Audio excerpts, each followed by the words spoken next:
Jerbox tong impeachment na to talaga. Alam mo, kung di lang matigas tong mikropono to, mahampas ko sa ulo ko. Masisira ulo ko din sa mga to. Ito ba, impeachable offense daw to. Dahil gusto daw niyang hukayin yung bangkay ni Pangulong Marcos Sr. Impeachable? Really? Eh, diba? Dilima? Ayaw niyong ipalibing sa alibingan ng mga bayani itong si Marcos Sr. Ngayon magagalit kayo pag sinabi ihuhukayin. Napaka-ipokrita ninyo dyan. Yung mga grupong impeachment, yung paring adik, yung father adik, yung mga madre dyan.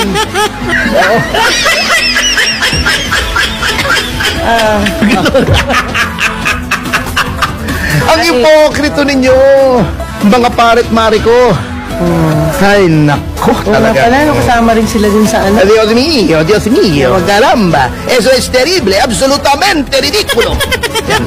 Mamura tuloy ako sa Spanish. Ito, kita mo Ito mo yung sa articles of impeachment. Lahat na lang ng maisip inilagay. Oo nga. Ang tawag dito ay mema. Mema sabi. Mema sabi, mema. Alam nyo, kayo po ay nag-i-impeach ng second highest official na binoto ng 32 million Filipinos. Hindi basta-basta. Dapat ina-impeach yan kung puro chismis lang. Puro tawag dito sa Chabacano, kutsinanga. Chismis. Oh, pero medyo bastos yun, kaya huwag na natin i-translate. Shira. Shiranay.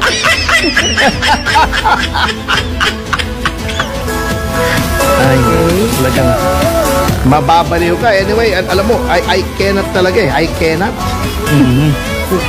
Hindi kaya, ewan ko ba itong kailangan yata nang kumain muli ng sabay itong si Senator De Lima. Nung binabasa ko yung articles of impeachment, kunurot ko yung sarili ko. Akala ko nananaginip ako. Totoo ba ito? Nilagay nila ito sa articles of impeachment. Grabe. Dating Secretary of Justice, dating Chairman ng Commission on Human Rights, dating senador na ipinagyayabang magaling daw siya sa batas. Can you imagine, pumayag siya na ilagay ito sa articles of impeachment at siya pa ang tagapagsalita para lamang magkaroon siya ng publicity dahil tumatakbo siya sa party list. Yun na. Oh, ang ganda-ganda nga ni Laila De Lima. Kita mo, napakalakas ng apil noon. Anong mo kay Ronnie Dayan? Anong mo kay Jonel? Sino pa? Ano ba ginawa, sir? Hindi. Yung impeachment kasi, wala akong magawa na noong Sabado at Linggo, weekend, tapos ko na yung column ko dun sa isang pahayagan, may mga bisitang konti. Pagka wala kang magawa, syempre gusto mo magbasa para na exercise.